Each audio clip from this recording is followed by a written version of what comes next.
Le brouillard matinal enveloppait les ruelles étroites de Montpellier comme un linceul humide, transformant la ville en un théâtre de silhouettes grises et de murmures étouffés.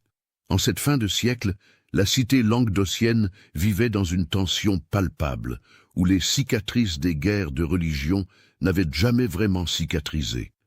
Les catholiques et les protestants cohabitaient dans une méfiance mutuelle, chacun observant l'autre avec des yeux chargés de suspicion ancestrale. Aux confins de la ville, là où les dernières maisons s'accrochaient désespérément au tissu urbain, avant de céder la place aux champs de vignes et d'oliviers, se dressait la propriété des Fournier, une bâtisse austère en pierre calcaire, aux volets perpétuellement fermés, qui semblait tourner le dos à la communauté. Les murs épais et les fenêtres étroites donnaient à l'ensemble l'apparence d'une forteresse, un refuge contre un monde jugé corrompu et impie. Auguste Fournier, le patriarche de cette famille isolée, était un homme à l'allure sévère. Son visage anguleux, creusé par les années de labeur et de prière, portait les marques d'une foi inflexible. Ses yeux gris acier ne sciaient jamais, fixant le monde avec une détermination qui glaçait le sang de ceux qui osaient croiser son regard. Grand et sec, il portait toujours le même costume noir élimé, symbole de son rejet de toute vanité terrestre. Sa femme, Marguerite, était son exact opposé physique, mais son égale en dévotion. Petite et menue, le visage pâle, encadré par des cheveux tirés en un chignon strict, elle se déplaçait dans la maison comme une ombre silencieuse. Ses lèvres minces formaient rarement un sourire, et quand elle parlait, c'était d'une voix basse, presque un murmure, comme si chaque mot devait être pesé sur la balance du jugement divin. Le couple avait 4 enfants. Émile, l'aîné, venait de fêter ses 22 ans. C'était un jeune homme au physique agréable, avec des cheveux châtains ondulés et des yeux noisettes qui reflétaient une intelligence vive et une curiosité constante. Contrairement à son père, Émile avait soif de connaissances au-delà des Écritures. Il dévorait tous les livres qu'il pouvait se procurer, cachant ses lectures profanes sous son matelas, pour échapper à la censure paternelle. Puis venait Théophile, 19 ans, le fils fidèle et obéissant. Il avait hérité du tempérament rigide de son père et aspirait à devenir pasteur. Son visage étroit et ses lunettes rondes lui donnaient l'air d'un savant, mais son regard trahissait une absence de la compassion qui aurait dû accompagner sa vocation religieuse. Les 2 plus jeunes, Hélène et Marc, 16 et 14 ans respectivement, vivaient dans l'ombre de leurs aînés. Hélène, avec ses yeux bleus rêveurs et ses boucles blondes qu'elle tentait vainement de discipliner, nourrissait des rêves secrets de liberté. Marc, encore enfant, oscillait entre la peur de décevoir son père et le désir de ressembler à son frère Émile qu'il admirait en secret. En ce matin de septembre 1898, la tension dans la maison Fournier avait atteint un point de rupture. Tout avait commencé 3 semaines auparavant, lorsqu'Auguste avait surpris Émile en conversation avec Lucien Bertrand, le fils du boucher catholique, devant l'église Notre-Dame-des-Tables. La simple vue de son fils s'attardant près d'un édifice papiste avait suffi à déclencher la fureur du patriarche. « Tu trahis tes ancêtres !» avait hurlé Auguste ce soir-là, sa voix résonnant contre les murs de pierre de la salle à manger. « Nos aïeux sont morts pour notre foi, brûlés vifs par les catholiques, et toi, tu folâtres avec leurs descendants comme si de rien n'était. » Émile avait tenté de se défendre, expliquant qu'il avait simplement discuté de littérature avec Lucien, un jeune homme cultivé qui partageait sa passion pour Victor Hugo et Émile Zola. Mais pour Auguste, il n'y avait pas d'excuse. La fréquentation des catholiques, même superficielle, était un péché impardonnable. « Les livres ?» avait craché Auguste avec mépris. « Toujours tes maudits livres. Ils t'ont empoisonné l'esprit, mon fils. Ils t'ont éloigné du seul livre qui compte, celui qui contient la parole de Dieu. » Depuis cet incident, Émile avait été placé sous une surveillance constante. Il n'était plus autorisé à quitter la propriété sans être accompagné de Théophile, qui remplissait sa fonction de gardien avec un zèle déplaisant. Les repas se déroulaient dans un silence glacial, ponctué uniquement par les prières interminables d'Auguste et les sanglots étouffés de Marguerite. Hélène observait tout cela avec une angoisse croissante. Elle aimait profondément son frère aîné, qui était le seul dans la famille à lui témoigner de la tendresse, à lui raconter des histoires du monde extérieur, à lui faire croire qu'une vie différente était possible. Elle voyait la lumière s'éteindre progressivement dans les yeux d'Émile, remplacée par quelque chose de plus sombre, une résignation teintée de désespoir. Le village de Montpellier, lui, bruissait de rumeurs sur les fourniers, au marché du samedi, sur la place de la Comédie, dans les tavernes du quartier Saint-Roch, on murmurait à propos de cette famille étrange. Les commerçants racontaient qu'ils n'achetaient que le strict nécessaire, refusant tout luxe, toute frivolité. Les voisins les plus proches rapportaient avoir entendu des psaumes chantés à toute heure de la nuit, des prières qui résonnaient comme des lamentations. « Ce sont des fanatiques », disait Madame Roussel, la boulangère, en pétrissant sa pâte avec vigueur. « Ils vivent comme s'ils étaient encore au XVIe siècle, comme si les guerres de religion n'avaient jamais pris fin. J'ai entendu dire qu'ils flagellent leurs enfants pour les moindres péchés, » renchérissait M. Gauthier le forgeron, en essuyant la sueur de son front noirci par la suie. « Que le père interdit tout ce qui pourrait ressembler à du plaisir. Pas de musique, pas de danse, pas même un sourire. » Le curé de la paroisse catholique, l'abbé Fontaine, un homme bedonnant au visage rubicond, alimentait ces rumeurs avec une certaine satisfaction. Lors de ses sermons dominicaux, il ne mentionnait jamais directement les fourniers, mais ses allusions aux hérétiques obstinés et aux âmes perdues dans l'erreur protestante ne laissaient aucun doute sur ses cibles. « Méfiez-vous de ceux qui prétendent connaître la vérité mieux que la Sainte Église », tonnait-il depuis sa chair, son double menton tremblant d'indignation. « Leur orgueil est leur perte, et ils entraînent leur famille dans les ténèbres de l'hérésie. » Mais il y avait une personne à Montpellier qui regardait les fourniers avec un intérêt d'une toute autre nature, Adrien Valmont, un jeune journaliste fraîchement arrivé de Paris pour travailler au Petit Méridional, le quotidien local, était fasciné par les tensions religieuses qui subsistaient dans le Midi. Avec ses cheveux noirs coiffés en arrière, sa moustache finement taillée et son costume à la dernière mode parisienne, il détonnait dans le paysage provincial de Montpellier. Adrien avait remarqué Émile plusieurs fois en ville, toujours accompagné de son frère Théophile, qui le suivait comme une ombre menaçante. Le regard d'Émile l'avait frappé. C'était celui d'un animal en cage, intelligent et conscient de sa condition, mais impuissant à y échapper.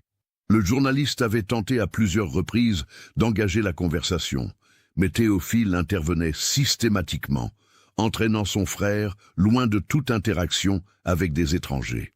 Un après-midi, alors qu'il flânait près de l'hôtel de ville, Adrien avait réussi à échanger quelques mots avec Émile. Théophile s'était momentanément éloigné pour acheter du pain, et le jeune fournier en avait profité pour s'approcher du journaliste. « Monsieur Valmont, » avait murmuré Émile d'une voix pressante, « vous qui venez de Paris, vous qui connaissez le monde, dites-moi, est-ce que tous les hommes vivent ainsi, enchaînés par des croyances qui étouffent toute pensée libre ?»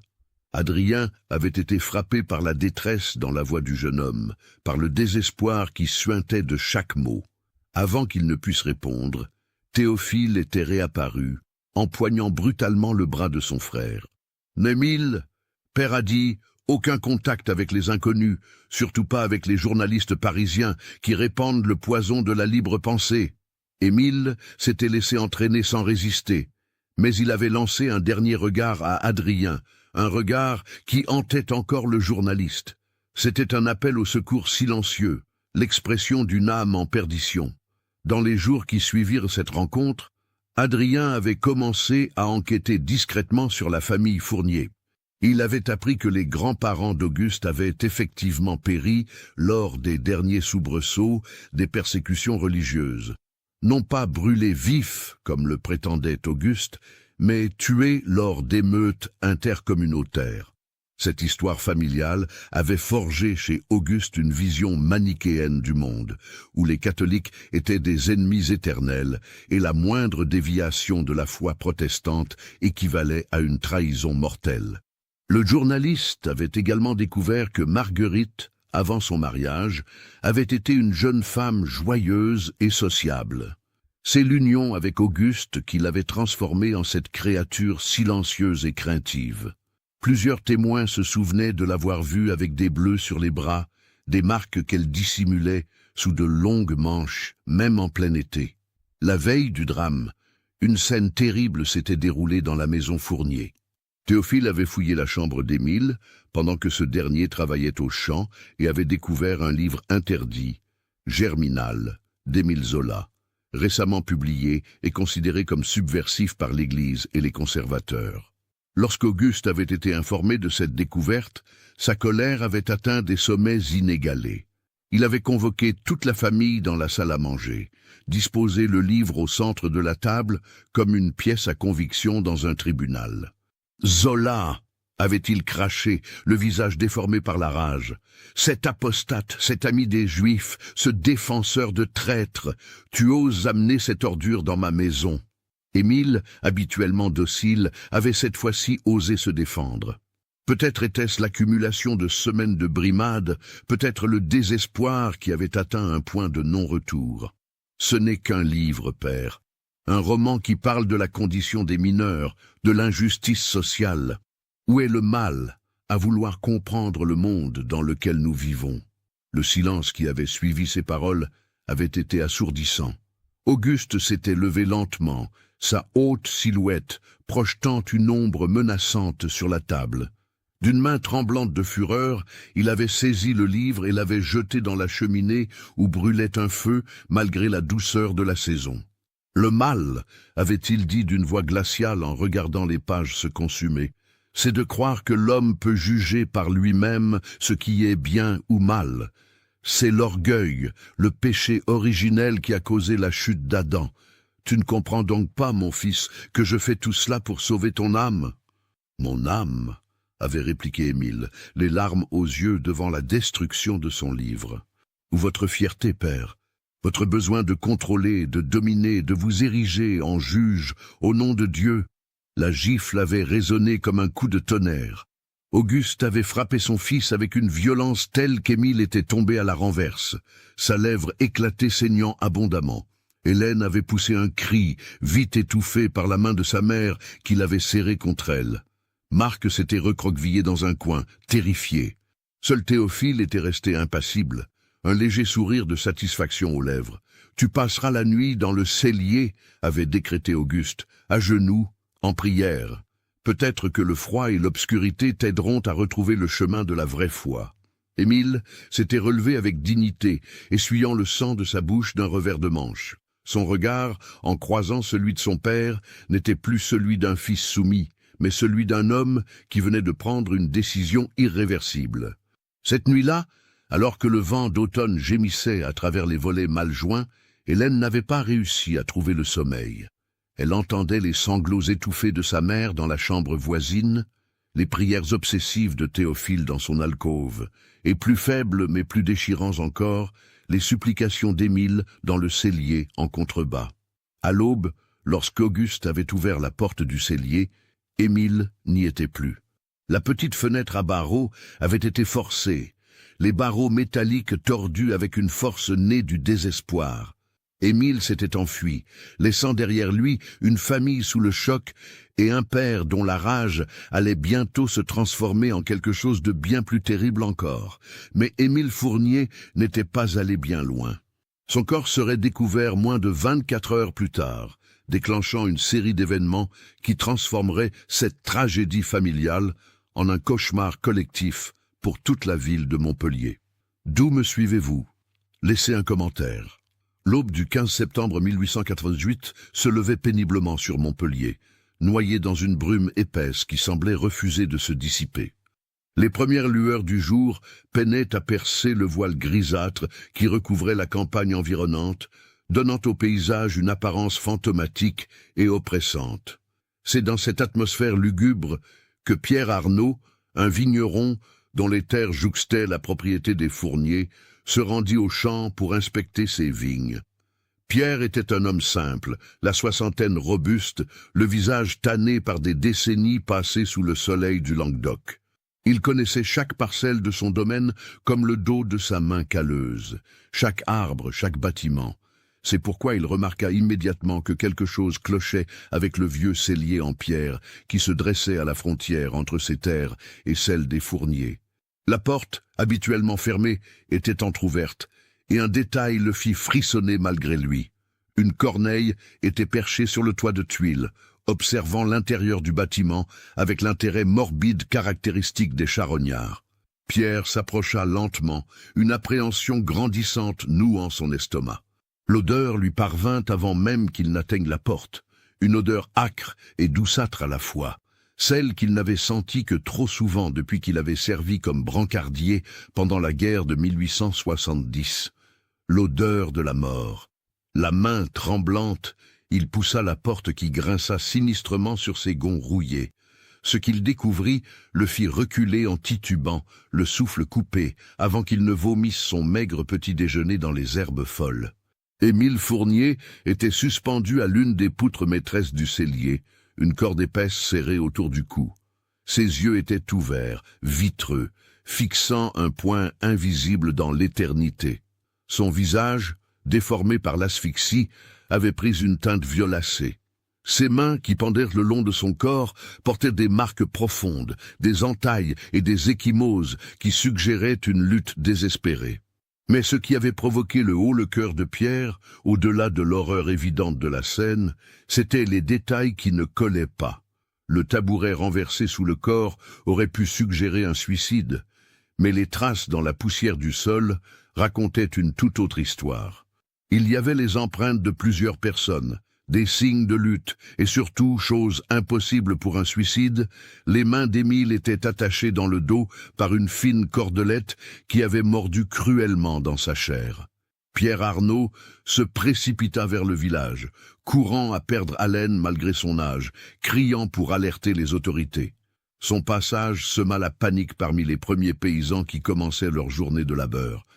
En quelques minutes, la nouvelle se répandit comme une traînée de poudre. Un meurtre avait été commis. Le fils aîné des Fournier avait été assassiné. Le brigadier Alphonse Mercier, chef du petit poste de gendarmerie de Montpellier, arriva sur les lieux 1 heure plus tard, accompagné de ses 2 hommes, les gendarmes Bastien et Renaud. Mercier était un homme méthodique, approchant de la retraite, qui avait vu suffisamment de drames humains pour garder son sang-froid face aux pires horreurs. Mais même lui ne put réprimer un frisson en découvrant le corps d'Émile. « Coupez la corde » ordonna-t-il d'une voix rauque. « Descendez-le avec précaution, et que personne ne touche à rien d'autre. » Tandis que ces hommes s'exécutaient, Mercier entreprit d'examiner la scène avec l'attention d'un professionnel. Il nota la position du tabouret, les traces au sol, les mains ligotées. Son regard expérimenté s'attarda sur les marques sur le cou de la victime. En plus de la corde principale, il y avait des traces plus fines, des écorchures qui suggéraient qu'Émile avait été étranglé avant d'être pendu. Un montage, une mise en scène destinée à faire croire à un suicide. « C'est un meurtre !» déclara-t-il sans hésitation. Un meurtre déguisé en suicide, et plutôt maladroitement. Le docteur Philippe Garnier, médecin de la ville, arriva peu après, son air éternellement fatigué accentué par la gravité de la situation. À 45 ans, Garnier avait l'apparence d'un homme beaucoup plus âgé, épuisé par des années de pratique médicale, dans une région pauvre où la maladie et la mort étaient des compagnes quotidiennes. Son examen du corps confirma les soupçons du brigadier. « Regardez ici », dit-il en pointant du doigt les marques sur le cou d'Émile. Ces contusions sont antérieures à la pendaison. Il a été étranglé, probablement avec une corde plus fine, avant d'être suspendu avec celle-ci. Et voyez ses ongles. Il y a des débris sous plusieurs d'entre eux. Il s'est débattu, il a griffé son agresseur. « Où ses agresseurs ?» murmura Mercier en observant les multiples empreintes au sol. « Je dirais qu'ils étaient au moins 3, peut-être 4. » La nouvelle du meurtre atteignit la maison Fournier en milieu de matinée. Ce fut Adrien Valmont, le journaliste parisien qui se présenta à leur porte, précédant de peu les gendarmes. Il avait entendu les rumeurs au village, et son instinct de journaliste lui avait fait pressentir que cette histoire allait prendre des proportions considérables. Ce fut Marguerite qui ouvrit la porte, son visage déjà pâle devenant livide, quand Adrien lui annonça la nouvelle. Elle ne pleura pas, ne cria pas. Elle se contenta de porter une main tremblante à sa bouche et de chanceler légèrement avant de se ressaisir. « Auguste !» appela-t-elle d'une voix blanche. « Il faut que tu viennes. » Le patriarche apparut dans l'encadrement de la porte, sa haute silhouette projetant une ombre inquiétante. Son visage resta impassible en écoutant les mots d'Adrien, mais ses mains se crispèrent sur le chambranle avec une force telle que ses jointures blanchirent. « Émile est mort, » dit-il finalement d'une voix monocorde. Ce n'était pas une question, mais une constatation, comme s'il avait déjà anticipé cette nouvelle. « Comment ? Il a été trouvé pendu dans le cellier près de vos terres, » répondit Adrien en observant attentivement les réactions du vieil homme. « Mais les gendarmes pensent qu'il s'agit d'un meurtre. » Un éclair passa dans les yeux d'Auguste, une émotion fugace que le journaliste ne parvint pas à identifier. De la douleur, de la culpabilité, ou quelque chose de plus complexe encore. « C'est la volonté de Dieu, » murmura Auguste. « Le châtiment pour son orgueil, pour sa rébellion. » Ces paroles glacèrent Adrien jusqu'aux os. Quel père pouvait parler ainsi de son fils assassiné? À cet instant, le journaliste comprit que cette affaire allait dépasser le simple cadre d'un meurtre sordide. Elle allait mettre à nu toutes les tensions religieuses, sociales et familiales qui couvaient sous la surface apparemment paisible de Montpellier. L'arrivée du brigadier Mercier et de ses hommes transforma la maison Fournier en théâtre d'interrogatoire. Mercier, malgré son expérience, se trouva déstabilisé par l'atmosphère qui régnait dans cette demeure, le silence pesant, les regards fuyants, l'absence totale de manifestation de chagrin normal dans une famille venant de perdre un fils. « Monsieur Fournier, » commença Mercier d'un ton officiel, « je dois vous poser quelques questions concernant votre fils Émile. Quand l'avez-vous vu pour la dernière fois? »« Hier soir, » répondit Auguste d'une voix monocorde. « Il s'était rebellé contre l'autorité paternelle. Je l'ai enfermé dans le cellier de la maison pour qu'il médite sur ses péchés. »« Vous l'avez enfermé ?» répéta Mercier, incrédule. « Un homme de 22 ans ? » ?»« Un homme qui vivait sous mon toit, selon mes règles, » rétorqua Auguste sans la moindre trace de remords. « Un fils qui avait trahi sa foi, qui lisait des livres impies, qui fréquentait des catholiques. Il avait besoin de discipline, de temps pour retrouver le droit chemin. Et ce matin, quand avez-vous constaté sa disparition? À l'aube, la fenêtre du cellier avait été forcée. Je pensais qu'il avait fui, qu'il avait rejoint ses amis catholiques. » Auguste cracha ce dernier mot comme un poison. « Je ne savais pas qu'il était... qu'on l'avait tué. » Mercier se tourna vers Marguerite. « Madame Fournier, aviez-vous connaissance de cet enfermement ?» Marguerite hocha la tête presque imperceptiblement, les yeux rivés au sol. « Mon mari a toujours agi pour le bien de nos enfants. »« Le bien ?» La voix du brigadier trahit une pointe d'indignation. « Madame, votre fils est mort assassiné, probablement peu après s'être enfui du cellier où son père l'avait enfermé. Vous ne trouvez pas cela troublant ?» Le silence qui suivit fut éloquent. Théophile, qui se tenait dans un coin de la pièce, intervint alors pour la première fois. « Mon frère était faible, » dit-il d'une voix dénuée d'émotion. « Il a été tenté par le péché, par le monde profane. Père tentait de sauver son âme, mais Émile était déjà trop corrompu. »« Monsieur, » s'emporta Mercier en se tournant vers le jeune homme, « vous parlez de votre frère, assassiné. Où est votre compassion, votre humanité ?»« Ma compassion va à son âme égarée, » répliqua Théophile avec un calme déconcertant. « Quant à son corps, ce n'est qu'une enveloppe charnelle temporaire. » L'interrogatoire se poursuivit pendant des heures, révélant progressivement le tableau d'une famille dysfonctionnelle, prisonnière d'un fanatisme religieux qui avait transformé l'amour en tyrannie, la foi en instrument de contrôle. Hélène, interrogée séparément, éclata finalement en sanglots. « Mon frère voulait juste vivre !» hurla-t-elle, toute sa douleur contenue explosant soudainement. Il ne voulait pas faire de mal, il voulait juste lire, apprendre, respirer, et maintenant il est mort, et personne ne pleure, personne ne semble s'en soucier. Mercier posa une main paternelle sur l'épaule de la jeune fille. « Qui a tué votre frère, Hélène? Avez-vous vu quelque chose, entendu quelque chose ?» Mais Hélène secoua la tête, terrifiée. « Je ne sais pas, je ne sais rien. J'ai entendu des bruits cette nuit, des voix, mais je n'ai pas osé sortir de ma chambre. J'avais trop peur de père. » Le brigadier Mercier quitta la maison Fournier avec la certitude que le meurtrier se trouvait dans cette famille ou très proche d'elle. Les circonstances, le mobile, les opportunités, tout désignait Auguste Fournier comme le suspect principal. Un père tyrannique poussé par un fanatisme religieux extrême qui aurait pu décider que la mort de son fils valait mieux que son apostasie. Mais Mercier était un homme prudent. Il savait que dans cette ville déchirée par les tensions religieuses, une accusation aussi grave nécessitait des preuves solides. Il ordonna une surveillance discrète de la maison Fournier et demanda au docteur Garnier un examen approfondi du corps. Ce que Garnier découvrit lors de cet examen allait compliquer considérablement l'affaire.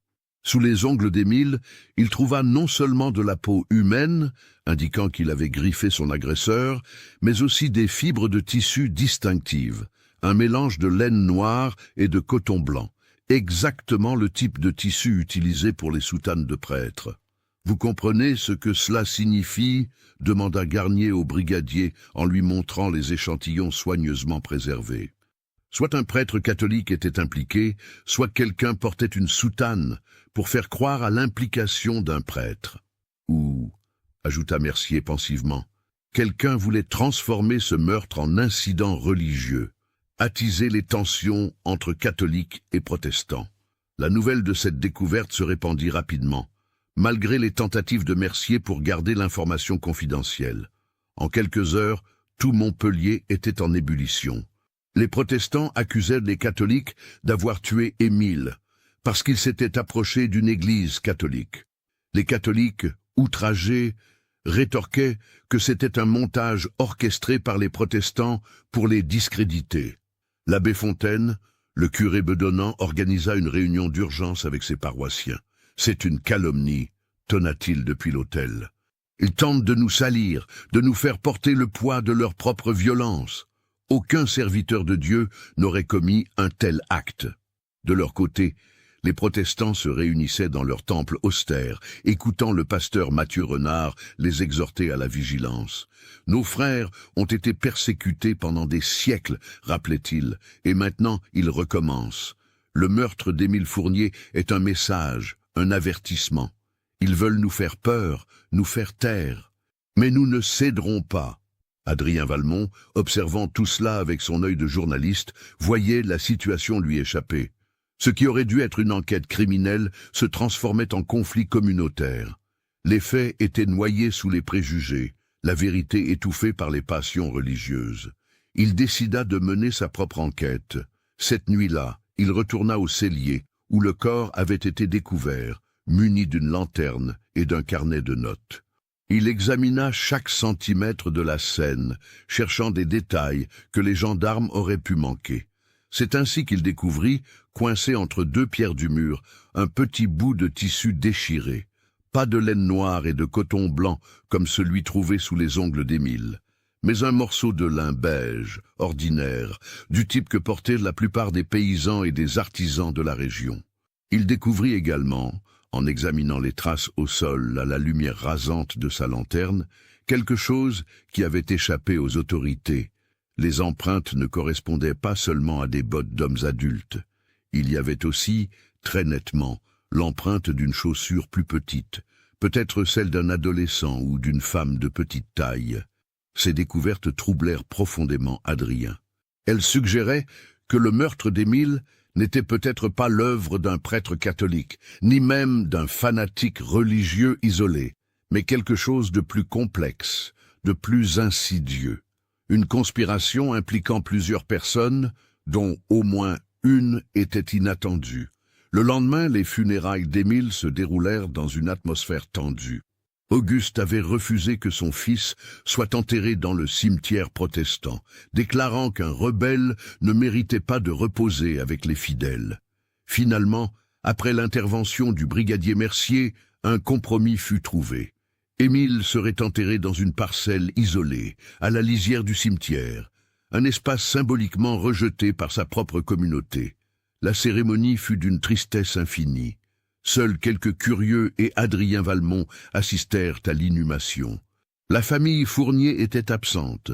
Auguste avait déclaré qu'il ne pleurerait pas un fils qui avait trahi Dieu. Mais alors que le cercueil était descendu dans la terre, une silhouette voilée apparut à distance, observant la scène depuis l'ombre d'un cyprès. Adrien, dont le regard attentif ne manquait jamais un détail, reconnut la silhouette menue de Marguerite Fournier. Elle était venue seule, en cachette, pleurer le fils que son mari avait renié.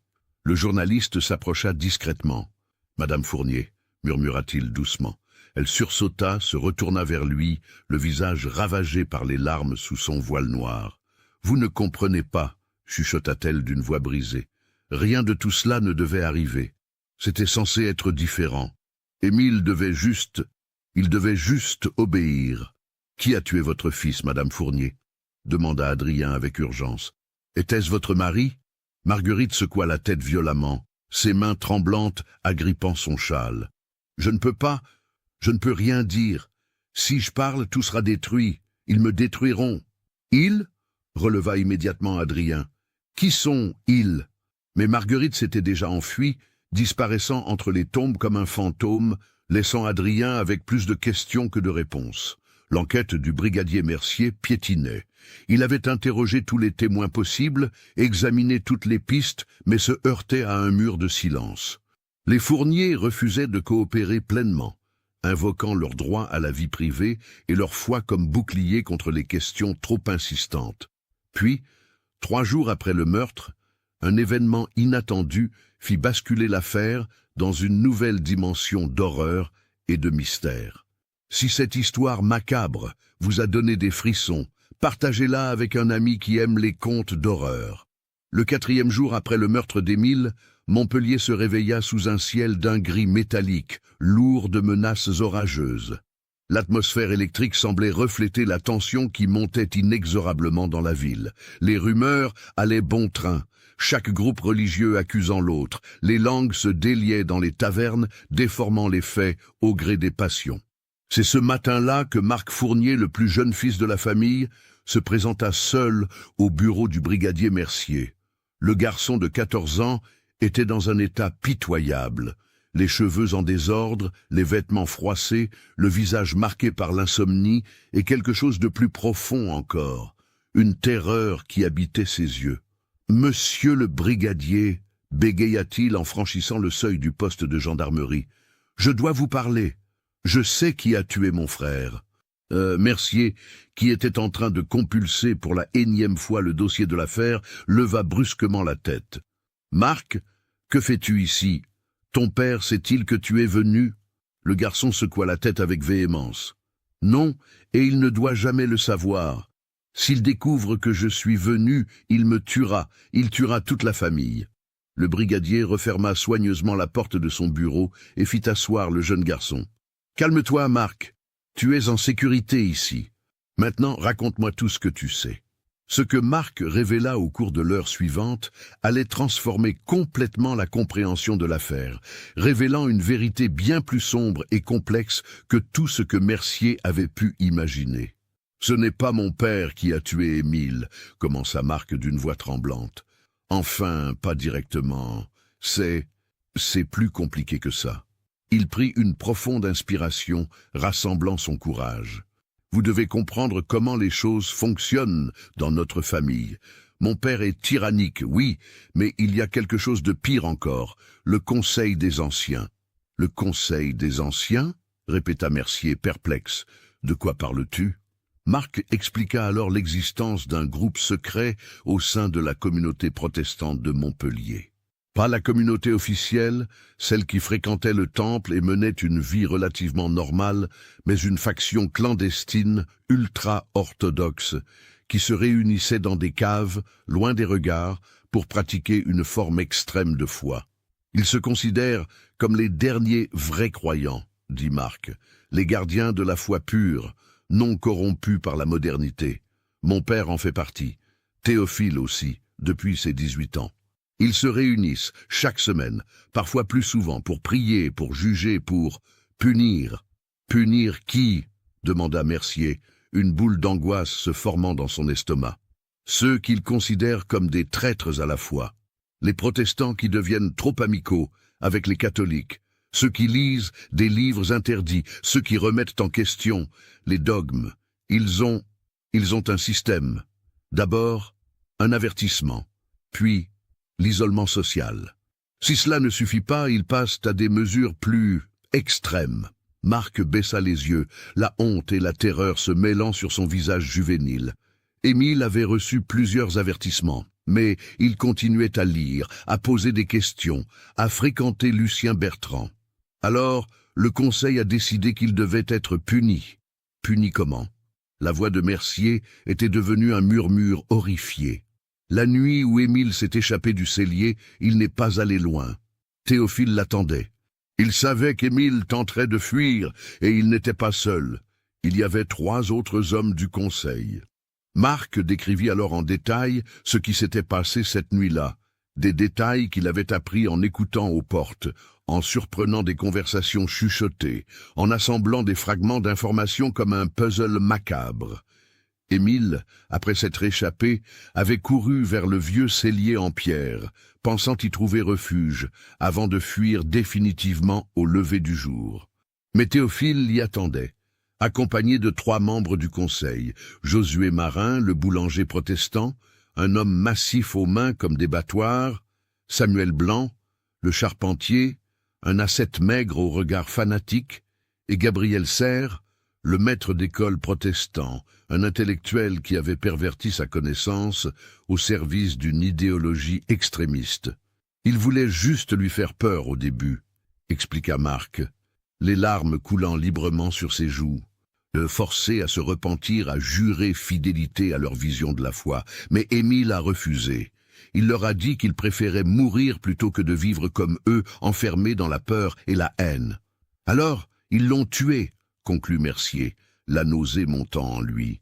Marc hocha la tête. Gabriel Serre a dit que c'était la volonté de Dieu, que parfois, pour préserver la pureté de la foi, il fallait sacrifier les brebis galeuses. Théophile a été le premier à poser ses mains sur le cou d'Émile. Les autres l'ont rejoint. Ils l'ont étranglé ensemble, comme une sorte de rituel collectif, partageant la culpabilité pour qu'aucun ne soit plus coupable que l'autre. Le brigadier Mercier se leva brusquement, faisant tomber sa chaise. La rage et l'horreur bouillonnaient en lui. « Et ton père, où était-il pendant ce temps ?»« À la maison, en prière, » répondit Marc. Il savait ce qui allait se passer. Il avait donné son accord, mais il n'était pas là physiquement. C'est sa manière à lui de se dédouaner, de dire qu'il n'a pas de sang sur les mains. Et ta mère? Elle ne savait rien jusqu'à ce que Théophile rentre au petit matin, les vêtements tachés de terre et d'autres choses. Elle a compris immédiatement. C'est pour ça qu'elle est venue aux funérailles en cachette. La culpabilité la dévore, mais elle a trop peur pour parler. Mercier posa une main ferme sur l'épaule du garçon. Tu as fait preuve d'un grand courage en venant ici, Marc. Maintenant, je dois te poser une question cruciale. Acceptes-tu de témoigner officiellement de tout ce que tu viens de me dire? Marc pâlit encore davantage, si c'était possible. Si je témoigne, ils me tueront. Pas immédiatement, mais tôt ou tard. Le Conseil ne tolère pas les traîtres. Je te protégerai, promit Mercier. Je te donne ma parole d'honneur. Les heures qui suivirent furent un tourbillon d'activités. Mercier, armé du témoignage de Marc et d'un mandat signé à la hâte par le juge Olivier Perrin, lança une série d'arrestations simultanées. À l'aube du 5e jour, Théophile Fournier, Josué Marin, Samuel Blanc et Gabriel Serre furent appréhendés à leur domicile et conduits au poste de gendarmerie. Auguste Fournier fut également arrêté, accusé de complicité de meurtre. Lorsque les gendarmes vinrent le chercher, il ne résista pas, se contentant de fixer son fils cadet avec un regard de pure haine. « Judas » siffla-t-il entre ses dents. « Tu as vendu ton frère pour 30 pièces d'argent. »« Non » répliqua Marc avec une bravoure nouvelle. « J'ai dit la vérité pour que justice soit faite pour Émile. C'est vous qui l'avez vendu, père. Vous et votre foi dévoyée. Les interrogatoires révélèrent progressivement l'ampleur de l'horreur.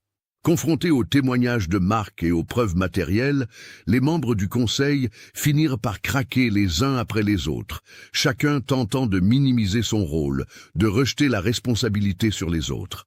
Gabriel Serre, l'intellectuel, essaya de justifier leur acte par une argumentation théologique complexe, citant des passages obscurs de l'Ancien Testament sur le châtiment des apostates. Mais ces rationalisations sonnaient creux face à la réalité brutale. Ils avaient assassiné un jeune homme innocent dont le seul crime était de vouloir penser par lui-même. Josué Marin, le boulanger massif, éclata en sanglots lors de son interrogatoire, avouant qu'il n'avait jamais voulu en arriver là, qu'il avait été entraîné par les autres, que la pression du groupe l'avait poussé à faire quelque chose qu'il regrettait amèrement maintenant. Samuel Blanc, le charpentier ascétique, refusa catégoriquement de montrer le moindre remords. « Nous avons fait ce qui était nécessaire », répéta-t-il inlassablement. Le mal doit être extirpé à la racine. Mais c'est Théophile qui révéla le détail le plus glaçant. Interrogé par Mercier sur ses sentiments lors du meurtre de son propre frère, il répondit d'une voix dénuée de toute émotion. « Je n'ai ressenti que de la satisfaction. Émile était une tache sur l'honneur de notre famille. En le purifiant par la mort, je lui ai rendu service. Son âme, débarrassée de son corps pécheur, pourra peut-être encore trouver le salut. » Cette déclaration glaça d'effroi tous ceux qui l'entendirent. Comment un être humain pouvait-il être dépourvu à ce point d'empathie, de compassion fraternelle? Le fanatisme religieux, comprirent-ils alors, était capable de transformer les hommes en monstres sans conscience. Adrien Valmont, qui avait été autorisé à assister aux interrogatoires en tant qu'observateur, prenait frénétiquement des notes. Cette histoire, il le savait, allait secouer non seulement Montpellier, mais toute la France. C'était un exemple parfait de la manière dont l'extrémisme religieux, qu'il soit catholique ou protestant, pouvait pervertir les enseignements d'amour et de compassion en instruments de haine et de mort. Mais alors que l'enquête semblait se diriger vers une conclusion claire, avec des aveux et des preuves tangibles, un événement inattendu vint tout compliquer à nouveau. Hélène Fournier, la sœur d'Émile, disparut. Elle avait quitté la maison familiale 2 jours après l'arrestation de son père et de Théophile, et personne ne l'avait revue depuis. Sa mère, Marguerite, maintenant seule avec le jeune Marc dans la grande maison vide, était dans un état de panique absolue. « Elle est partie le matin », expliqua-t-elle à Mercier, sa voix habituellement timide montant dans les aigus de l'hystérie. Elle a laissé un mot disant qu'elle ne pouvait plus supporter de vivre dans cette maison maudite, qu'elle allait chercher la vérité ailleurs. Qu'est-ce que cela signifie? Quelle vérité? Mercier et Adrien échangèrent un regard inquiet. La disparition d'Hélène ajoutait une nouvelle couche de mystère à une affaire qui semblait déjà résolue. Que savait-elle qu'elle n'avait pas révélé? Où était-elle allée? La réponse vint 3 jours plus tard, de la manière la plus inattendue. Hélène réapparut, accompagnée d'un homme que personne à Montpellier ne connaissait. C'était Lucien Bertrand, le jeune catholique qu'Émile avait fréquenté, celui-là même dont l'amitié avec Émile avait déclenché toute cette tragédie. Et il apportait avec lui un témoignage qui allait révéler une dernière et terrible vérité. « Oh, mon frère n'a pas été tué uniquement pour ses lectures et ses questions », déclara Hélène devant le brigadier Mercier, Adrien Valmont et plusieurs témoins rassemblés en urgence. Il y avait une autre raison, une raison que le Conseil des Anciens voulait désespérément cacher. Elle se tourna vers Lucien, lui prenant la main pour puiser du courage. « Dites-leur », l'encouragea-t-elle. Lucien Bertrand, un jeune homme au visage honnête et aux yeux tristes, prit une profonde inspiration. « Émile et moi étions amis, oui, mais nous étions aussi en possession de documents compromettants sur le Conseil des Anciens. Des documents qui prouvaient que leur fanatisme n'était pas seulement religieux, mais aussi financier. » Il sortit de sa sacoche une liasse de papier jauni, des registres comptables, des lettres. Le Conseil détournait les fonds destinés à l'aide aux pauvres de la communauté protestante. Pendant des années, ils ont accumulé une petite fortune, prétendument pour la préservation de la foi, mais en réalité pour leur enrichissement personnel. Gabriel Serre, le maître d'école, était le trésorier. Josué Marin et Samuel Blanc profitaient de cet argent pour leur commerce. Émile avait découvert cela par hasard, continua Hélène. Il gardait les comptes pour père, et il a remarqué des incohérences. Quand il a commencé à poser des questions, Théophile l'a menacé.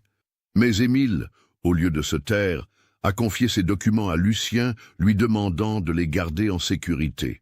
C'est la vraie raison pour laquelle ils l'ont tué, conclut Lucien, sa voix tremblant de colère contenue. Pas pour préserver la pureté de leur foi, mais pour protéger leurs secrets, leur corruption.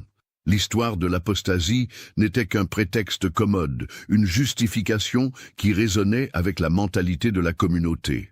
Le silence qui suivit cette révélation fut total. Même Mercier, qui croyait avoir tout vu et tout entendu au cours de sa longue carrière, était abasourdi. L'affaire venait de basculer d'un crime passionnel religieux à quelque chose de bien plus sordide. Un meurtre pour protéger une escroquerie financière. Les documents furent examinés par un expert comptable mandaté par le juge Perrin. Son rapport confirma les accusations. Pendant au moins 5 ans, le Conseil des Anciens avait détourné des sommes considérables, laissant les véritables pauvres de la communauté dans le dénuement le plus total. Confrontés à ces nouvelles preuves, les accusés ne purent plus maintenir leur façade de justiciers religieux. Gabriel Serre, particulièrement, s'effondra, avouant que l'argent lui avait permis d'acheter une seconde maison sous un faux nom, à Nîmes. Josué Marin admit avoir utilisé les fonds pour rénover sa boulangerie et éliminer ses concurrents en pratiquant des prix artificiellement bas. Auguste Fournier, quant à lui, maintint son innocence quant au meurtre lui-même, mais dut admettre sa connaissance du détournement de fonds. « Je croyais que c'était pour une bonne cause », plaida-t-il faiblement, « pour protéger notre communauté des influences catholiques, pour maintenir notre identité. Votre fils, qui allait révéler cette corruption, devait mourir pour cela, » demanda Mercier avec dégoût. « Vous appelez cela de la foi? Moi, j'appelle cela de la cupidité et de la lâcheté. » L'affaire Fournier, comme on l'appelait maintenant dans toute la presse française, était devenue un symbole. Un symbole des dangers du fanatisme religieux, certes, mais aussi de la corruption qui peut se cacher derrière les façades les plus respectables, de la manière dont le pouvoir et l'argent peuvent pervertir même les institutions censées représenter les valeurs morales les plus élevées. Soutenez notre chaîne en cliquant sur le bouton « Merci » en forme de cœur, afin que nous puissions continuer à vous proposer des histoires aussi sombres et captivantes que celle-ci. Le procès des meurtriers d'Émile Fournier s'ouvrit 6 semaines après son assassinat, le 28 octobre 1888, dans la salle d'audience du palais de justice de Montpellier. L'événement avait pris une ampleur nationale, attirant des journalistes de Paris, Lyon et même Bordeaux. Adrien Valmont, dont les articles pour le Petit Méridional avaient révélé tous les détails sordides de l'affaire, était devenu une célébrité, sollicité par les grands journaux parisiens pour ses analyses. La salle d'audience était bondée, une foule compacte se pressant contre les barrières, avide de voir les accusés, d'entendre leurs justifications, de juger par elle-même ces hommes qui avaient transformé la foi en arme meurtrière. La tension entre catholiques et protestants, initialement exacerbée par le meurtre, s'était quelque peu apaisée maintenant que la vérité était connue. Les deux communautés se trouvaient unies, pour une fois, dans leur condamnation des actes du Conseil des Anciens. Les 5 accusés entrèrent dans la salle enchaînée, escortés par une douzaine de gendarmes. Auguste Fournier marchait en tête, son visage émacié gardant une expression de défi hautain malgré les semaines passées en cellule. Théophile le suivait, les yeux fixés droit devant lui, refusant de regarder les spectateurs qui le huaient. Gabriel Serre, Josué Marin et Samuel Blanc fermèrent la marche, chacun portant sur son visage les marques différentes de la culpabilité. La résignation pour Serre, la peur pour Marin, la fureur impuissante pour Blanc. Le président du tribunal, juge Henri Deschamps, était un homme d'une 60aine d'années, respecté dans toute la région pour son intégrité et sa sagesse. Son visage sévère mais juste inspirait la confiance. Il ouvrit la session d'une voix ferme qui résonna dans le silence soudain de la salle. « Messieurs les jurés, messieurs les accusés, mesdames et messieurs du public, nous sommes réunis aujourd'hui pour juger un crime d'une gravité exceptionnelle. Non seulement un jeune homme innocent a été assassiné, mais ce meurtre a été perpétré au nom de la foi, cette même foi qui devrait nous enseigner l'amour et le pardon. Nous allons, au cours de ce procès, établir les faits, entendre les témoins et rendre justice à la mémoire d'Émile Fournier. » Le procureur, maître François Duval, un homme austère aux cheveux grisonnants, présenta l'accusation avec une précision chirurgicale. Il décrivit la vie d'Émile, un jeune homme brillant et curieux, étouffé par un environnement familial oppressant. Il détailla les événements menant à son assassinat, s'appuyant sur le témoignage de Marc Fournier, les aveux des accusés et les preuves matérielles. « Ce que nous avons devant nous, » déclara Duval en balayant du regard les accusés, « n'est pas seulement un meurtre, mais un système organisé de terreur et de contrôle. Le soi-disant Conseil des Anciens n'était rien d'autre qu'une organisation criminelle, utilisant la religion comme couverture pour leur corruption et leur soif de pouvoir. Émile Fournier est mort parce qu'il menaçait d'exposer cette corruption, et sa mort a été justifiée post facto par des arguments religieux fallacieux. Le témoignage le plus poignant fut celui de Marc Fournier. À 14 ans, il dut faire face à ses bourreaux de père et de frère, raconter devant une salle comble comment sa famille s'était transformée en chambre de torture psychologique, comment l'amour avait été remplacé par la peur, la foi par le fanatisme. « Mon père nous disait que nous étions choisis, » dit Marc, sa jeune voix résonnant clairement dans le silence attentif de la salle. « Que nous étions l'élite spirituelle, les gardiens de la vraie foi. Mais tout ce que je voyais, c'était de la haine pour ceux qui pensaient différemment, de la haine pour ceux qui posèrent des questions, de la haine même pour nous, ses propres enfants, si nous ne correspondions pas à son idéal impossible. » Quand vint le tour de Marguerite Fournier de témoigner, elle se présenta à la barre comme une ombre, fragile et brisée. Sa voix était à peine audible, et le juge dut lui demander à plusieurs reprises de parler plus fort. « Je savais que quelque chose de terrible allait arriver, » chuchota-t-elle. « Je le sentais dans mes os, mais j'avais trop peur de mon mari pour intervenir. J'ai été une lâche, et maintenant mon fils est mort à cause de ma lâcheté. » Hein, Madame Fournier, demanda le procureur avec une douceur surprenante, votre mari vous a-t-il déjà frappé, maltraité physiquement ou psychologiquement? Marguerite hésita longuement avant de hocher la tête. Lentement, avec des gestes tremblants, elle retroussa ses manches, révélant des cicatrices anciennes et récentes sur ses avant-bras. Un murmure d'horreur parcourut la salle. Il disait que c'était pour mon bien, expliqua-t-elle, les larmes coulant librement. Que chaque coup me rapprochait de Dieu, me purifiait de mes péchés de femme. Je croyais que si j'étais assez obéissante, assez silencieuse, il finirait par être satisfait. Mais ça n'a jamais été suffisant. Hélène Fournier témoigna également, décrivant une enfance marquée par une surveillance constante, une atmosphère de terreur perpétuelle, l'impossibilité de s'exprimer librement ou d'avoir des rêves personnels. Émile était différent, dit-elle, sa voix se brisant. Il osait rêver. Il me racontait des histoires du monde extérieur, me parlait des livres qu'il lisait en cachette. Il me promettait qu'un jour, nous serions libres tous les deux, que nous pourrions vivre une vie normale. Mais ils l'ont tué pour cela, pour avoir osé imaginer une vie au-delà des barreaux de leur prison mentale. La défense, menée par maître Antoine Girard, un avocat compétent mais clairement mal à l'aise avec la cause qu'il devait défendre, tenta de plaider les circonstances atténuantes. Il argua que ses clients avaient agi sous l'emprise d'une conviction religieuse sincère, aussi déviante soit-elle, et qu'ils méritaient une certaine clémence.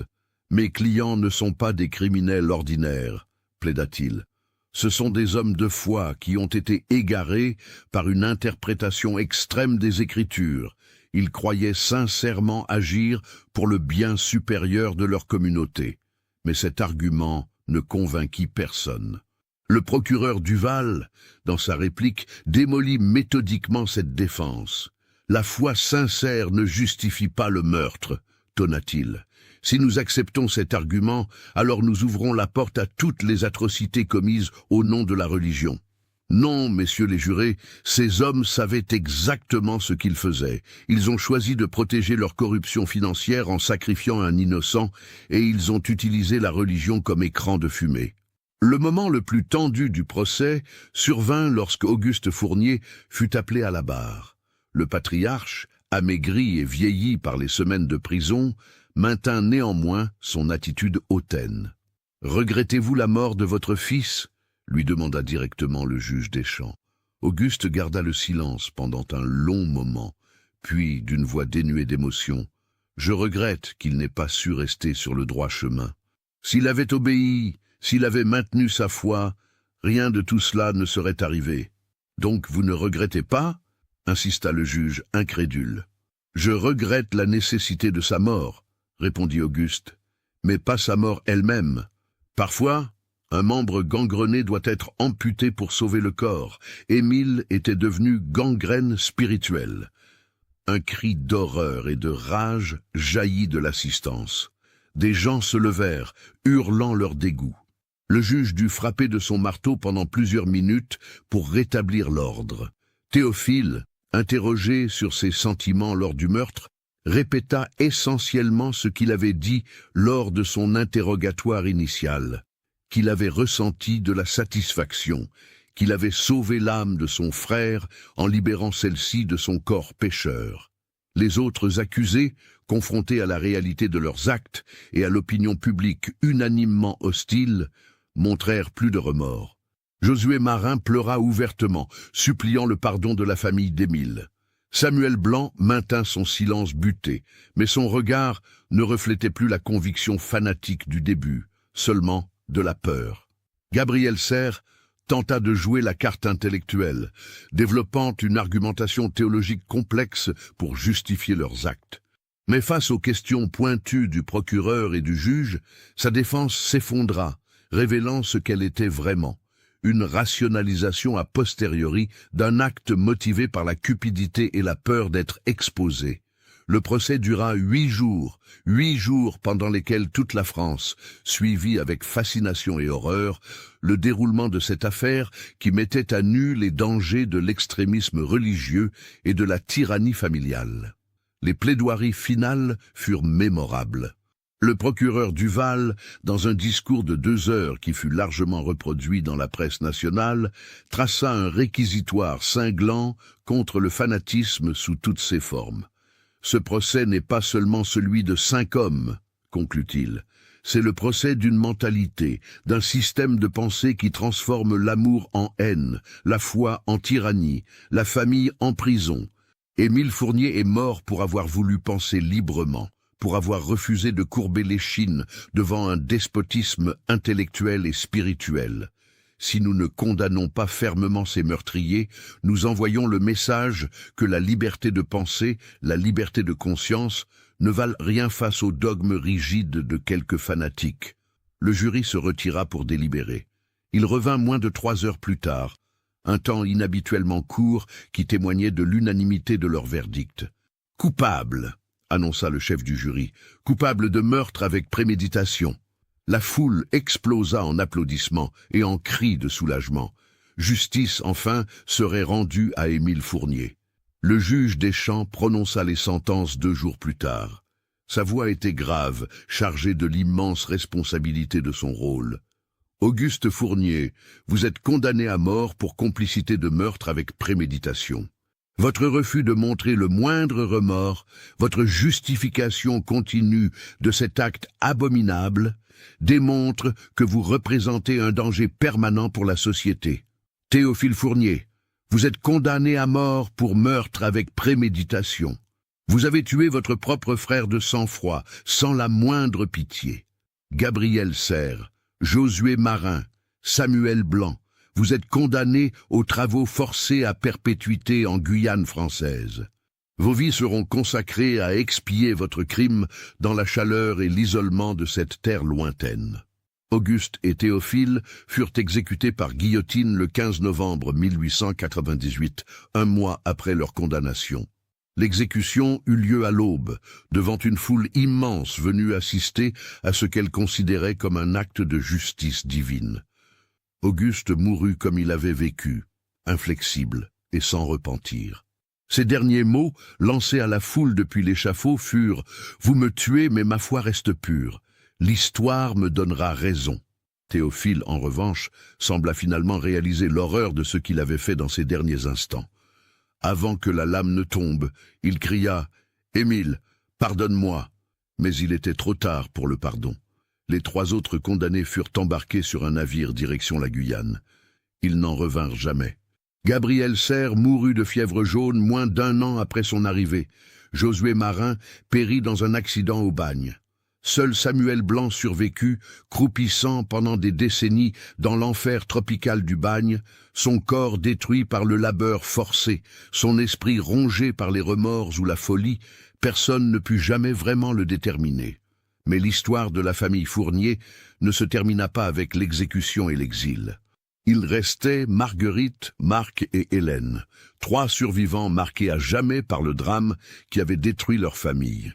Marguerite ne se remit jamais de la perte de son fils et de l'exécution de son mari et de son autre fils. Malgré toutes les souffrances qu'Auguste lui avait infligées, elle l'avait aimé d'une certaine manière tordue, et sa mort laissa un vide qu'elle ne parvint jamais à combler. Elle mourut moins de 2 ans après le procès. Certains disaient de chagrin, d'autres disaient qu'elle s'était simplement laissée dépérir, renonçant à vivre dans un monde qu'elle ne comprenait plus. Marc fut recueilli par une famille protestante de Nîmes, des gens modérés et bienveillants qui lui offrirent l'éducation et l'affection dont il avait été privé. Il devint plus tard professeur de littérature, consacrant sa vie à enseigner aux jeunes l'importance de la pensée critique et de la résistance aux dogmes oppressifs. Il ne parla jamais publiquement de son rôle dans l'affaire Fournier. Mais ceux qui le connaissaient bien voyaient dans ses yeux une tristesse qui ne s'effaça jamais complètement. Hélène s'enfuit loin de Montpellier, refusant de porter plus longtemps le nom maudit de Fournier. Elle changea d'identité, recommença une nouvelle vie ailleurs, tentant désespérément d'oublier les horreurs de son enfance. Certains disent qu'elle se maria et eut des enfants, d'autres qu'elle entra au couvent, cherchant dans une forme différente de foi une rédemption pour les péchés de sa famille. La vérité se perdit dans les brumes du temps. Quant à la propriété des Fournier, elle resta abandonnée. Personne ne voulait racheter cette terre maudite, cette maison hantée par trop de souffrances. Les champs, autrefois cultivés, se couvrirent progressivement de mauvaises herbes. La maison elle-même, privée d'entretien, commença à se délabrer, ses volets pendant comme des yeux morts, son toit se perçant peu à peu. Les habitants de Montpellier évitèrent le lieu.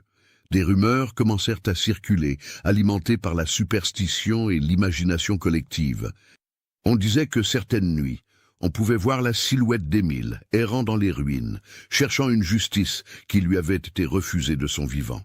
On prétendait entendre des cris, des prières chantées d'une voix spectrale, le bruit de chaînes traînées sur le sol de pierre. Adrien Valmont, le journaliste qui avait couvert l'affaire du début à la fin, écrivit un livre complet sur le cas Fournier. Le fanatisme meurtrier, l'affaire Fournier à Montpellier, devint un best-seller, lu dans tout le pays. Valmont y développait une thèse sur les dangers de l'extrémisme religieux, sur la manière dont les institutions religieuses pouvaient être corrompues par le pouvoir et l'argent, sur l'importance de maintenir une séparation stricte entre foi personnelle et autorité civile. Le livre eut une influence considérable sur les débats politiques de l'époque, contribuant au mouvement qui mena, quelques années plus tard, à la loi de séparation de l'Église et de l'État de 1905. Mais au-delà de son impact politique, l'affaire Fournier laissa une marque indélébile dans la conscience collective de Montpellier et de la France entière. Elle devint un conte moral, un avertissement contre les excès de la foi mal comprise, un rappel que l'amour et la compassion doivent toujours primer sur les dogmes rigides. Le vieux cellier où Émile avait été assassiné fut finalement détruit en 1902, sur ordre des autorités municipales. Mais la terre elle-même sembla porter la marque de la violence qui s'y était déroulée. Rien ne poussa plus jamais correctement à cet endroit, et les quelques arbres qui tentaient de s'y enraciner présentaient des formes tordues, grotesques, comme si la terre elle-même était torturée par les souvenirs de ce qu'elle avait abrité. Et ainsi, l'histoire de la famille Fournier entra dans la légende noire de Montpellier. Un rappel sombre que la plus grande horreur ne vient pas toujours de forces extérieures, mais peut germer au cœur même des institutions censées nous protéger, au sein des familles qui devraient être des refuges d'amour.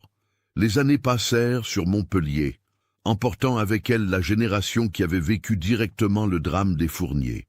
Mais la mémoire de cette affaire refusa de s'effacer, se transmettant de génération en génération comme un conte d'avertissement. Une légende urbaine dont les racines plongeaient dans une réalité historique bien documentée. En 1920, 22 ans après le meurtre d'Émile, un jeune historien nommé Étienne Dumont entreprit de compiler une étude exhaustive sur l'affaire Fournier. Il avait grandi à Montpellier, écoutant les vieilles femmes raconter l'histoire aux enfants pour les effrayer et leur enseigner les dangers du fanatisme. Devenu adulte, il voulut séparer le mythe de la réalité, comprendre ce qui s'était vraiment passé et pourquoi. Étienne passa des mois à éplucher les archives judiciaires, les comptes rendus de procès, les articles de journaux de l'époque. Il retrouva et interviewa les derniers témoins vivants, dont Marc Fournier, alors professeur respecté à Nîmes, qui accepta finalement, après beaucoup d'hésitation, de partager son témoignage direct. Ce que découvrit Étienne était à la fois plus banal et plus terrifiant que les légendes qui s'étaient tissées autour de l'affaire. Plus banal parce que, dépouillée de ses embellissements surnaturels, l'histoire n'était qu'une tragédie humaine parmi tant d'autres, un exemple parmi d'innombrables cas de tyrannie familiale et d'abus d'autorité religieuse. Mais plus terrifiant aussi, parce que la banalité même du mal révélé dans l'affaire Fournier montrait combien il était facile pour des hommes ordinaires de devenir des monstres quand ils se croyaient justifiés par une cause supérieure. Ce qui m'a le plus frappé, écrivit Étienne dans son étude, c'est que les membres du Conseil des Anciens n'étaient pas des criminels endurcis. C'étaient des commerçants respectables, des artisans compétents, des éducateurs appréciés dans leur communauté. Mais leur conviction d'être les gardiens de la vraie foi, combinée à la corruption financière qu'ils tentaient de dissimuler, les a transformés en meurtriers. Cela pose une question troublante. Combien d'entre nous, placés dans des circonstances similaires, seraient capables de résister à cette transformation?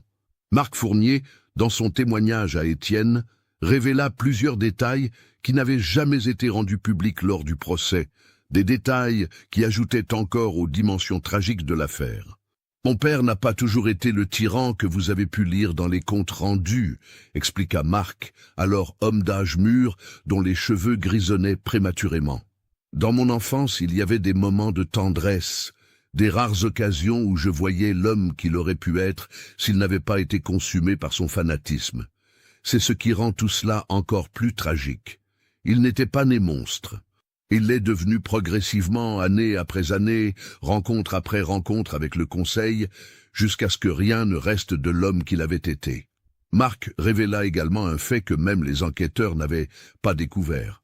Émile avait essayé, quelques semaines avant sa mort, de contacter les autorités religieuses officielles protestantes pour dénoncer les activités du Conseil des Anciens. Mais sa lettre n'avait jamais atteint sa destination. Théophile, qui triait le courrier familial, l'avait intercepté et remis au Conseil. C'est cette tentative de dénonciation qui avait précipité la décision de l'éliminer. « Si seulement j'avais été assez courageux pour agir plus tôt », confia Marc à Étienne, les larmes aux yeux malgré le passage des décennies. « J'avais 12 ans à l'époque, et j'avais peur. Mais si j'avais parlé, si j'avais alerté quelqu'un, peut-être qu'Émile serait encore en vie. » Cette culpabilité, je la porte tous les jours. Étienne retrouva également Lucien Bertrand, l'ami catholique d'Émile, qui vivait toujours à Montpellier, gérant maintenant la boucherie familiale. Lucien, un homme robuste au visage marqué par la vie, garda une photo d'Émile dans son portefeuille, un rappel constant de l'ami qu'il avait perdu. Émile était quelqu'un de spécial, dit Lucien à Étienne. Il avait cette capacité rare de voir au-delà des divisions religieuses, de reconnaître notre humanité commune. Dans un monde différent, avec une famille différente, il aurait pu devenir écrivain, philosophe, quelqu'un qui aurait apporté quelque chose de positif au monde. Au lieu de cela, il est mort à 22 ans, étranglé par ceux qui auraient dû l'aimer et le protéger. Hélène Fournier restait introuvable. Étienne passa des mois à suivre des pistes qui menaient à des impasses. Finalement, il apprit par un vieux curé de Marseille qu'une femme correspondante à sa description était entrée au couvent des Carmélites sous le nom de sœur Marie-Thérèse, mais qu'elle était décédée de tuberculose en 1912 à l'âge de 30 ans seulement. Elle ne parlait jamais de son passé, rapporta le curé, mais parfois, la nuit, les autres sœurs l'entendaient pleurer et murmurer un nom, Émile. Elle portait en elle un chagrin qui ne s'est jamais apaisé, une blessure qui a fini par la consumer de l'intérieur. L'étude d'Étienne Dumont, publiée en 1922 sous le titre « Le sang et la foi, une étude de l'affaire Fournier », reçut un accueil critique favorable et réouvrit le débat sur les relations entre religion et société dans la France laïque de l'entre-deux-guerres. Mais l'impact le plus inattendu de son travail fut la découverte, dans les archives qu'il consultait, d'un journal intime tenu par Émile Fournier lui-même. Ce journal, qui avait été confisqué lors des perquisitions initiales et oublié dans les dossiers judiciaires, n'avait jamais été lu par les enquêteurs, jugé non pertinent pour l'accusation. Étienne, en le lisant, réalisa qu'il tenait entre ses mains un trésor littéraire et historique.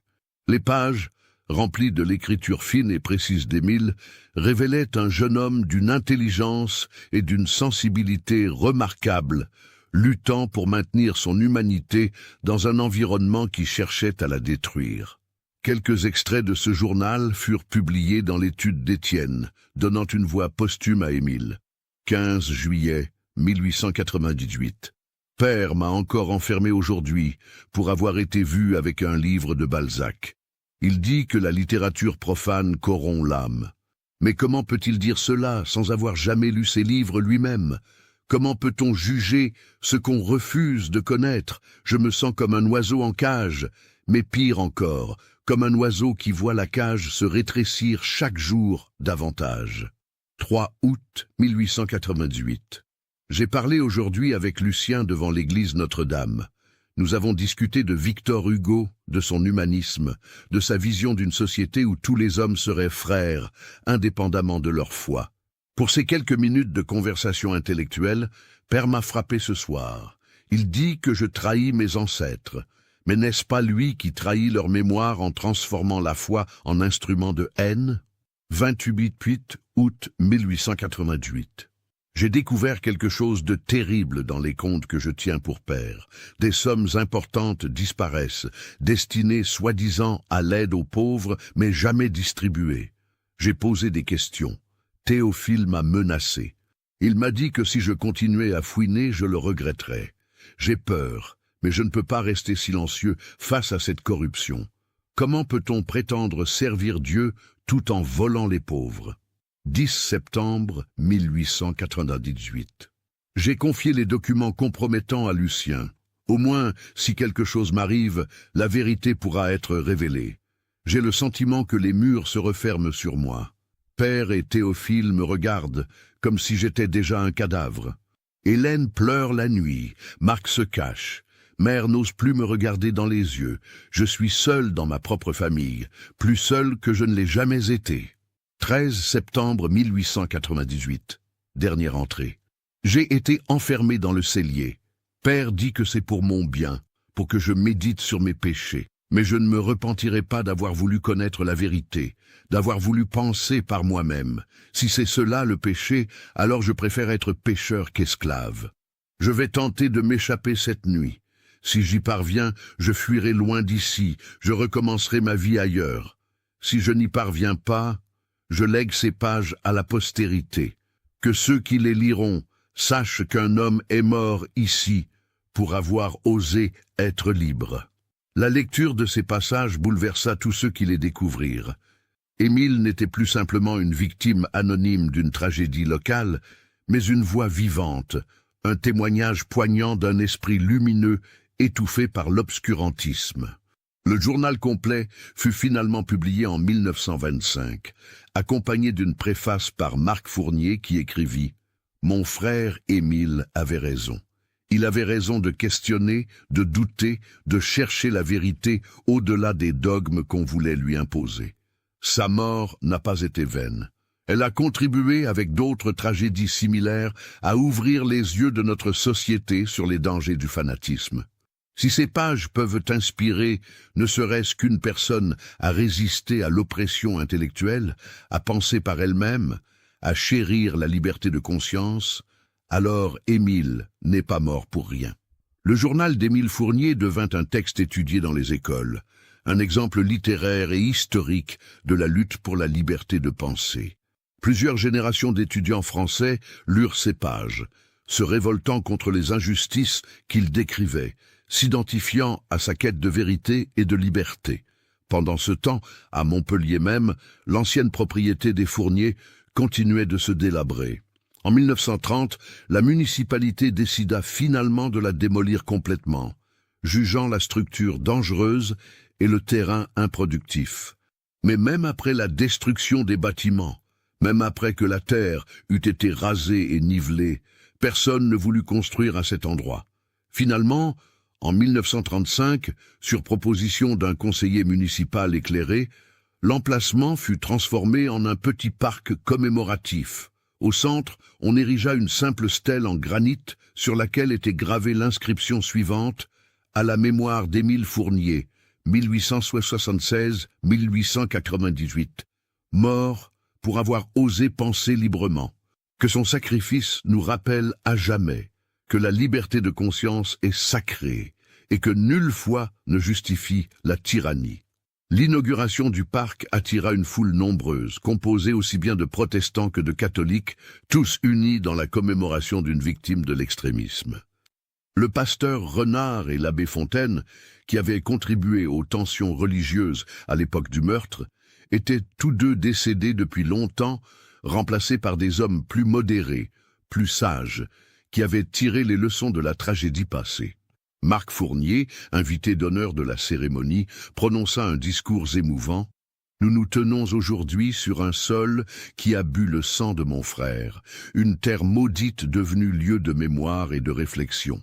Émile n'était pas un saint ni un héros, c'était simplement un jeune homme qui voulait vivre sa vie selon sa conscience, qui refusait de laisser d'autres penser à sa place. Pour cela, il a été tué par ceux qui auraient dû l'aimer. Mais sa mort n'a pas été inutile. Elle a contribué à changer notre société, à nous faire comprendre que la diversité de pensée n'est pas une menace, mais une richesse. Puisse ce parc rappeler à tous ceux qui le visiteront que le plus grand crime n'est pas de douter, mais de refuser de laisser les autres douter. Les décennies suivantes virent le parc devenir un lieu de pèlerinage symbolique pour ceux qui luttaient contre toute forme d'oppression idéologique. Pendant la Seconde Guerre mondiale, des résistants français y venaient méditer, trouvant dans l'histoire d'Émile un parallèle avec leur propre lutte contre la tyrannie nazie. Dans les années 1960, des étudiants en révolte contre l'autorité établie y organisaient des débats, brandissant Émile comme un symbole de la rébellion légitime. En 1998, à l'occasion du centenaire du meurtre d'Émile, une grande cérémonie commémorative fut organisée. Des historiens, des théologiens, des philosophes vinrent débattre des leçons de l'affaire Fournier pour le monde contemporain. Car si les formes avaient changé, les dynamiques fondamentales restaient les mêmes.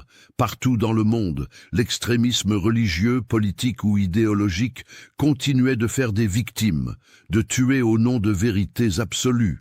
Un descendant lointain de Lucien Bertrand, devenu maire de Montpellier, déclara lors de cette cérémonie: l'histoire d'Émile Fournier nous rappelle que le fanatisme ne se limite pas à une époque ou à une religion particulière. C'est une tentation humaine permanente, celle de croire que nous détenons la vérité absolue et que tous ceux qui pensent différemment doivent être convertis ou éliminés. La seule défense contre cette tentation est l'éducation, l'ouverture d'esprit et le refus constant de toute forme de dogmatisme. Dans les années 2000, avec l'avènement d'Internet, l'histoire d'Émile Fournier connut une nouvelle vie. Des sites web, des blogs, des forums discutaient de son cas, l'analysaient sous tous les angles. Certains en faisaient un martyr laïque, d'autres un symbole de la résistance intellectuelle. Des documentaires furent réalisés, des pièces de théâtre écrites, des romans historiques publiés, tous s'inspirant de cette tragédie vieille de plus d'un siècle mais toujours pertinente. Le journal d'Émile fut numérisé et rendu accessible gratuitement en ligne, touchant ainsi un public mondial.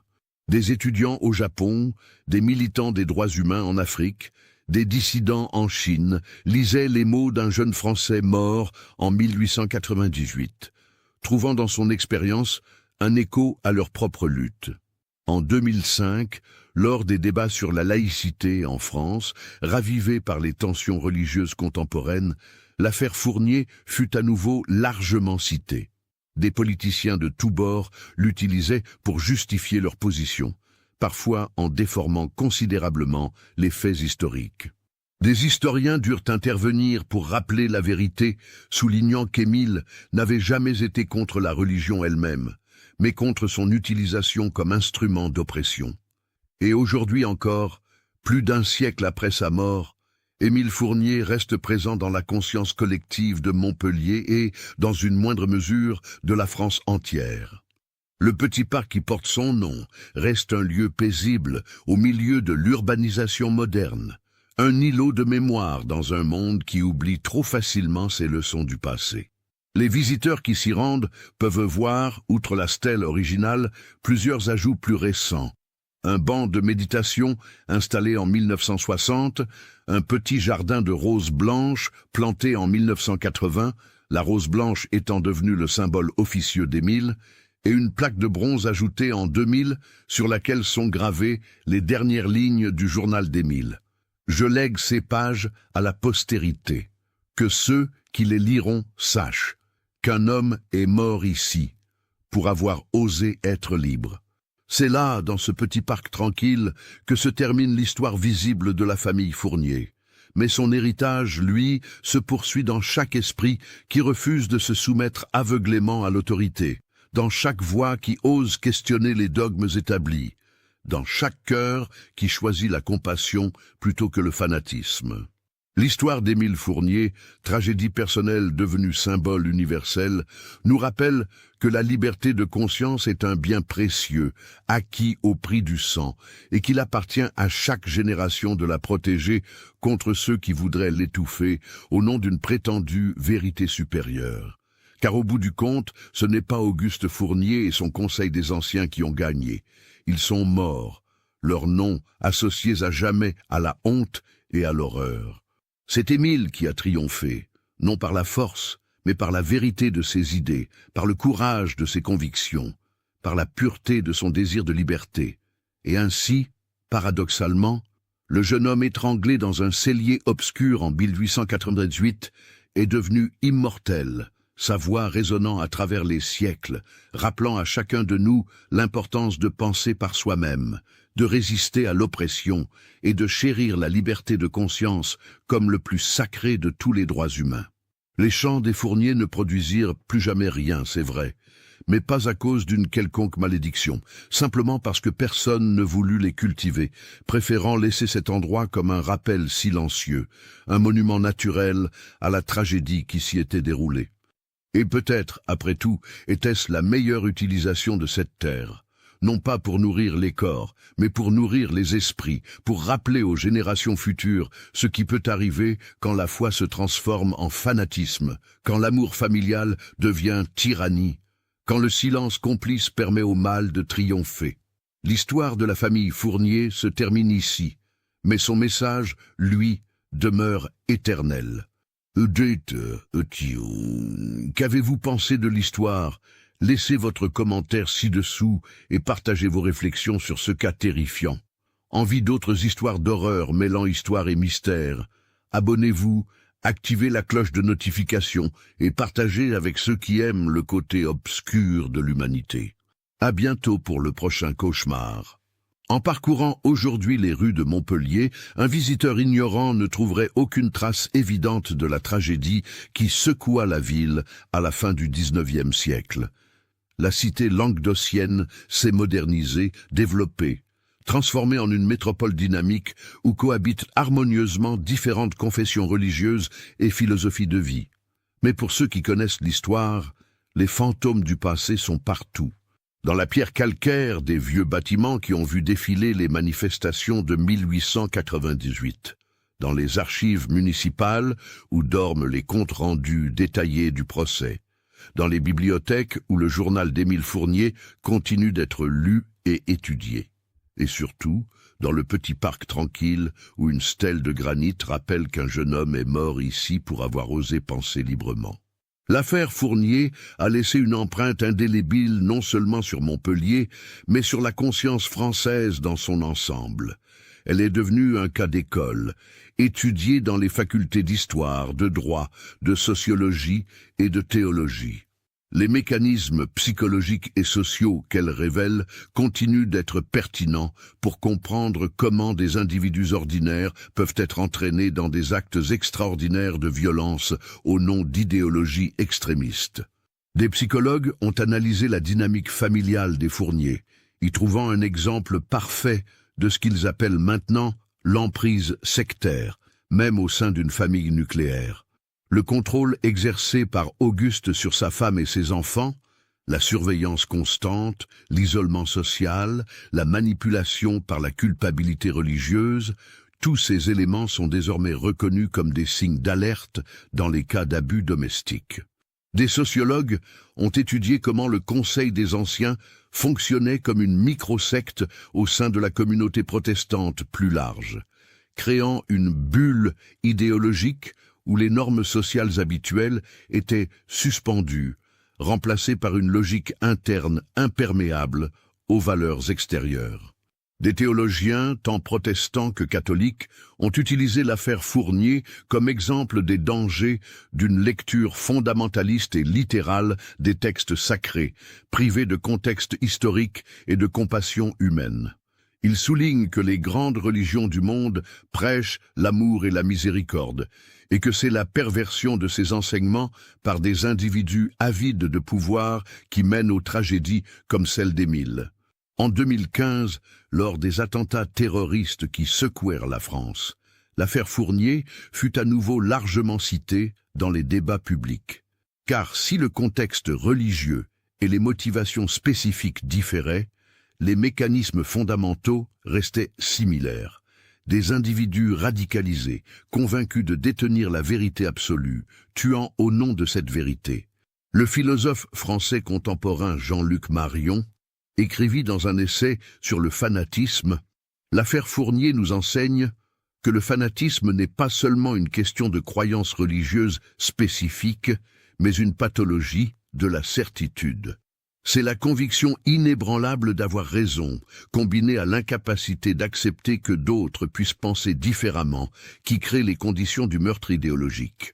Émile Fournier est mort non pas parce qu'il avait tort, mais parce qu'il osait douter. Et c'est précisément cette capacité à douter, à questionner, à maintenir une humilité épistémologique qui constitue le meilleur rempart contre tous les fanatismes. Dans le Montpellier d'aujourd'hui, le dialogue interreligieux est activement encouragé. Des représentants de différentes confessions se réunissent régulièrement, discutent, collaborent sur des projets sociaux. Ils sont tous conscients du passé sombre de leur ville et déterminés à ne pas laisser l'histoire se répéter. Chaque année, le 15 septembre, jour anniversaire de la découverte du corps d'Émile, une cérémonie commémorative a lieu dans le parc qui porte son nom. Ce n'est pas une célébration religieuse, mais une réflexion laïque sur les dangers de l'extrémisme et l'importance de la tolérance. Des étudiants y lisent des passages du journal d'Émile. Des survivants de génocides modernes y témoignent. Des militants des droits humains y prennent la parole. Et toujours, invariablement, quelqu'un récite les dernières lignes du journal d'Émile. Ce testament d'un jeune homme qui savait qu'il allait mourir, mais qui refusait de renoncer à sa liberté de penser. Je lègue ces pages à la postérité, que ceux qui les liront sachent qu'un homme est mort ici pour avoir osé être libre. Ces mots résonnent différemment à chaque époque, trouvant des échos nouveaux dans les luttes contemporaines. Ils ont inspiré des dissidents dans les régimes totalitaires, des femmes luttant pour leurs droits dans des sociétés patriarcales, des minorités religieuses persécutées, des intellectuels censurés. À travers le temps et l'espace, Émile Fournier est devenu un symbole universel de résistance à l'oppression idéologique. Son histoire nous rappelle que la liberté de conscience n'est jamais acquise définitivement, qu'elle doit être défendue génération après génération contre les forces qui cherchent à l'étouffer. Elle nous enseigne que le plus grand danger ne vient pas toujours de forces extérieures évidentes, mais peut germer au sein même des institutions et des familles que nous considérons comme des refuges. Et surtout, l'histoire d'Émile Fournier nous rappelle que chaque voix compte, que chaque acte de courage, même s'il aboutit à une tragédie personnelle, peut inspirer des milliers d'autres personnes à résister, à questionner, à penser par elles-mêmes. Dans la Montpellier contemporaine, où les étudiants se pressent dans les cafés en débattant de philosophie, où les églises et les mosquées coexistent pacifiquement, où la diversité de pensée est célébrée plutôt que réprimée, il est facile d'oublier que cette tolérance a été acquise au prix du sang. Mais le petit parc avec sa stèle de granit est là pour nous le rappeler. Émile Fournier n'est pas mort en vain. Sa tragédie a contribué, avec d'innombrables autres, à construire une société plus ouverte, plus tolérante, plus respectueuse de la liberté individuelle. Et ainsi, plus de 125 ans après sa mort, Émile continue de vivre, non pas comme un fantôme errant dans les ruines, comme le prétendent les légendes, mais comme une idée, un principe, un rappel constant que la liberté de penser est le plus précieux de tous les droits humains, et qu'elle mérite d'être défendue coûte que coûte. L'histoire de la famille Fournier, avec toute son horreur et sa tragédie, est finalement une histoire d'espoir. L'espoir que la vérité finira toujours par éclater, que la justice, même tardive et imparfaite, peut être rendue, et que l'esprit humain, dans sa quête de liberté et de dignité, est plus fort que toutes les chaînes qu'on tente de lui imposer. Et c'est peut-être là le plus grand héritage d'Émile Fournier, nous avoir montré, par son exemple et son sacrifice, que certaines choses valent la peine de mourir pour elles. La liberté de conscience, le droit de penser par soi-même, le refus de se soumettre à la tyrannie, ces valeurs transcendent les époques et les cultures et demeurent aussi pertinentes aujourd'hui qu'elles l'étaient en 1898. Puissent les générations futures se souvenir de cette leçon. Puisse-t-elle honorer la mémoire d'Émile Fournier, non par des monuments ou des commémorations, mais en vivant selon les principes pour lesquels il est mort, la liberté de penser, la tolérance envers ceux qui pensent différemment, et le courage de résister à toute forme d'oppression idéologique. Car au final, c'est là le véritable testament d'Émile Fournier, gravé non dans la pierre, mais dans le cœur de tous ceux qui refusent de courber l'échine devant les dogmes, qui osent questionner l'autorité, qui choisissent la liberté même au prix du confort et de la sécurité. Le sang d'Émile a été versé sur cette terre de Montpellier il y a plus d'un siècle. Mais de ce sang a germé une graine de liberté qui continue de croître et de se propager, inspirant chaque génération nouvelle à défendre les valeurs pour lesquelles il a payé le prix ultime. Et ainsi, d'une certaine manière, Émile Fournier n'est jamais vraiment mort. Il vit dans chaque esprit libre, dans chaque voix qui ose s'élever contre l'injustice, dans chaque cœur qui refuse de laisser la peur et le fanatisme triompher. Son histoire, sombre et terrible, se termine par une note d'espoir. Le mal peut triompher temporairement, mais la vérité, la liberté et la justice humaine finissent toujours par prévaloir. Cette histoire, bien que basée sur des thèmes historiques réels concernant les tensions religieuses dans la France du XIXe siècle, est une œuvre de fiction. Les personnages, les événements spécifiques et le conseil des anciens sont des créations narratives destinées à explorer les dangers du fanatisme religieux et de l'oppression idéologique. Cependant, les mécanismes psychologiques et sociaux décrits, l'emprise sectaire, La manipulation par la culpabilité, la violence au nom de la foi sont malheureusement bien réelles et continuent d'affecter des individus et des communautés dans le monde entier. Cette histoire est un hommage à tous ceux qui, à travers l'histoire, ont payé de leur vie leur refus de renoncer à leur liberté de conscience. Puisse leur sacrifice ne jamais être oublié, et puisse leur courage continuer à inspirer les générations futures.